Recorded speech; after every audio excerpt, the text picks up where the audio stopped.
So what is the chest voice and what is the head voice? I didn't know I had two voices. What do those terms mean? How do I make a more unified sound so that they melt together? Well, let me explain. Hi, my name is Jamie Hampton, and I have been teaching voice for about 27 years. I've been singing and performing for longer than that, and it's one of my passions. I love teaching, I love the stage, and I love to share some of my knowledge and my experiences with you. So thank you for watching.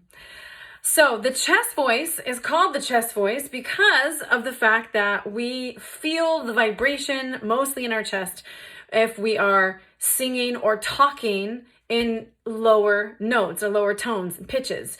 So if you put your hand on your chest and go, ah, you feel it vibrating. So we call it the chest voice because that's kind of where the resonance happens, which is the vibrations in the body. It's also where a lot of people speak. So if it probably feels very comfortable to you to sing in this kind of a voice. We're used to using it all day long. This is where our speech is and where it kind of sits. Our head voice sometimes is a little bit more foreign to us, and we have to practice it in order to get better at it. And the head voice is called the head voice because you reach a point when you're singing lower and you go higher, higher, and it resonates in your head, basically.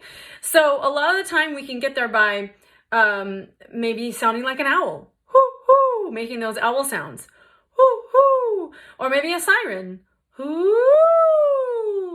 And if you put your hand on the back of your neck and do that, hoo, you can feel those vibrations. So the resonance or the vibrations in your body changes from chest to head.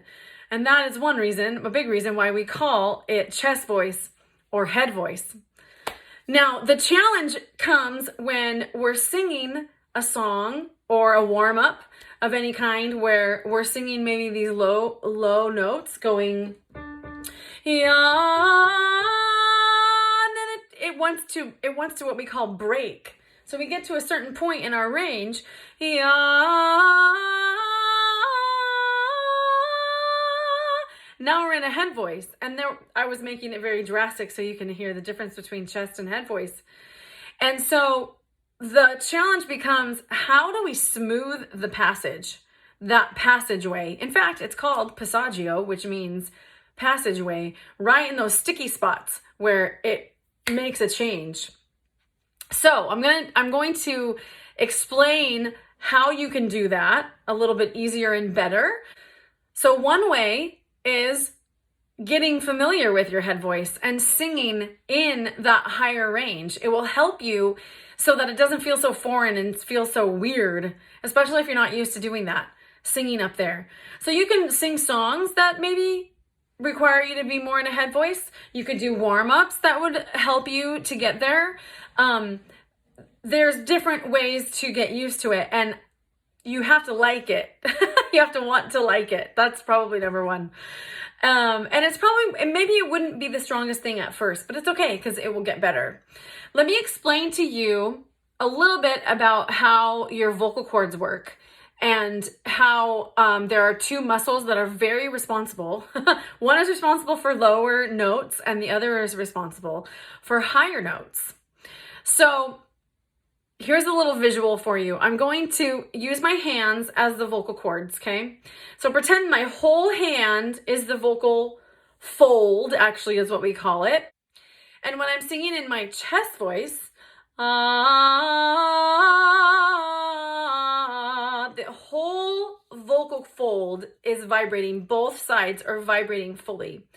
When I sing in my head voice, it's going to only be the edges that are vibrating. So when I sing,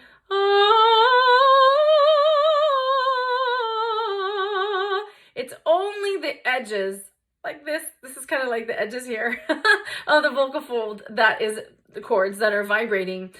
So there is a physical difference that happens when you're singing in a chest voice or when you're singing in a head voice.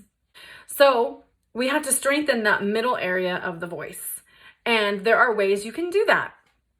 One way that you can do that is by singing a warm up where you are sliding. So if I go, yeah,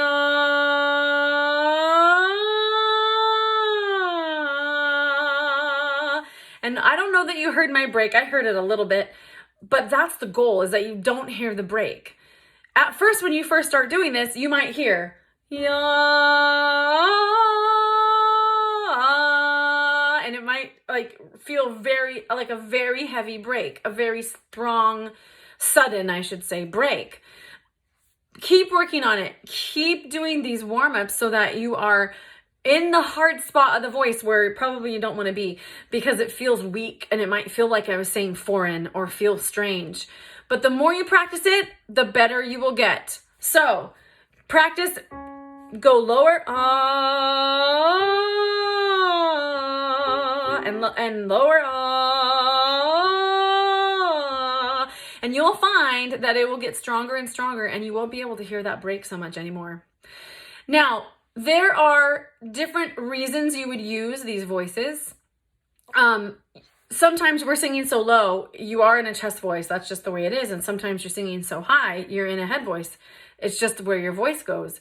There's that middle range that you can sing in more of a mixed voice or a belt voice, a belting type tone. If you're singing, things depend on, like, if you're singing solo or if you're singing in a choir. It depends on what voice you want to use if you're in that middle range where you can use either voice. Like, for instance, if I sing, ah, that's my chest voice, but I could also sing that note, ah, same note, different attack, different execution. If I'm singing in choir, I'm not going to go, ah, because it sticks out like a sore thumb, and you'll be like the only one probably around you that's doing that. If I'm singing in choir, I probably want to use my head voice, ah, for that range right there. It makes a more unified sound and it blends much, much better and easier. So I hope that helps you, at least defines what chest voice is and what head voice is, and the different ways you can kind of maneuver around it. Everyone's voice is different. Everyone's break happens at a different note. There's a generalization of where it happens, but it does kind of happen in different spots for different people. And the different songs and different textures of the songs, it might depend on that too, if you're going into a head voice or staying in a chest voice. For my next video, I am going to explain mix and belt to you, and give you some very specific warm-ups and practices that you can do to strengthen the middle part of your voice. I hope you have a great day.